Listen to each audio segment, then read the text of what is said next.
পুরো পৃথিবী আছে নীরব। আসলে সত্যের পক্ষে মানুষ কথা বলে না। মানুষ সাম্রাজ্যবাদী শক্তির কাছে দাসত্ব গ্রহণ করে নিয়েছে, যার কারণে যতই অন্যায় করুক না কেন মানুষের বিবেক এখন আর কাজ করছে না।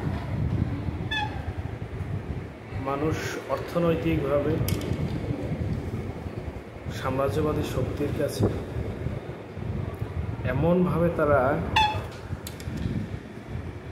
নতজানু হয়ে গেছে যে কেউ কিছু বলতেই পারছে না। শত অন্যায় দেখছে, বুঝতেছে, কিন্তু কিছু বলছে না।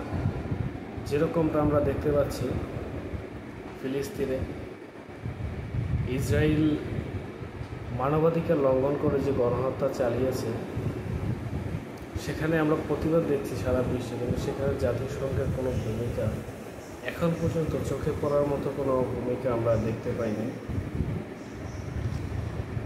এই মানবাধিকারের গুলি দিয়ে কি হবে? মানবাধিকারের কথা যখন তারা বলছে, সেই সভ্য মানুষগুলো, সভ্য মানুষের মধ্যে পুরোটাই অসভ্যতা। তাদের ভিতরে সভ্যতার কোনো বিন্দু মাত্র ছিটে ফোটাও নেই, নামে মাত্র মানবাধিকার। মূলত এরা মানবতার হত্যা করে। মানুষ প্রতিবাদ করছে সারা বিশ্বে, কিন্তু সেই প্রতিবাদের ফলস্বরূপ কোনো পদক্ষেপ এখন পর্যন্ত নিতে দেখিনি। তারপরে এখন যদি বলি আমরা, বর্তমানে ইসরায়েল এবং ইরান ইস্যুতে ইসরায়েলের পারমাণবিক বোমা তৈরি নিয়ে যে কাহিনী, এটা যে ইউরেনিয়াম সমৃদ্ধ করছে, তারা পারমাণবিক অস্ত্র তৈরি করতে পারে, যেটা ইসরায়েলের জন্য নিরাপত্তা হুমকি এবং অন্যান্য দেশের জন্য নিরাপত্তা। তাহলে প্রশ্ন হচ্ছে, বাকি যে রাষ্ট্রের কাছে পারমাণবিক বোমা রয়েছে সেটা কি বিশ্বের জন্য হুমকি নয়? সেগুলো সব কিছু ধ্বংস করা হোক, শান্তিপূর্ণ পৃথিবী করা হোক। এত অস্ত্রের ঝঞ্ঝানি দিয়ে কী হবে? যদি আপনারা শান্তি চান, এত অস্ত্র কেন উৎপাদন করছে? অস্ত্র কি শান্তি বহন করে? আপনারা পুরো পৃথিবীকে উস্কে দিচ্ছেন সন্ত্রাসবাদের নামে। আপনারা বিভিন্ন দেশকে চূর্ণ বিচূর্ণ করে দিয়েছেন। এখন ইরানের পালা এসেছে, এরপরে হয়তো অন্যান্য কিছু দেশের তালিকাও আসবে, যেরকম পাকিস্তান, তুরস্ক, সিরিয়াকে তো শেষ করে দিয়েছে।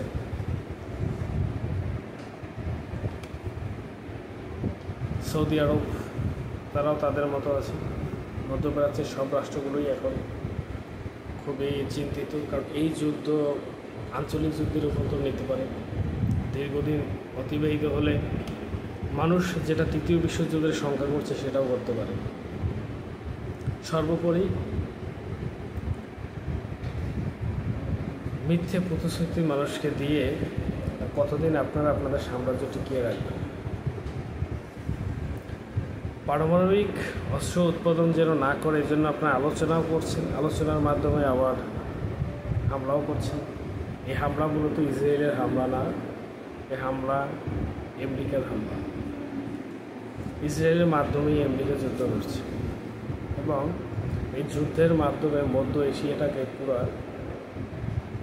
পরিস্থিতি খারাপ করে দিয়েছে। এবং এশিয়া পুরো, আগে তারা আফ্রিকাতে অনেক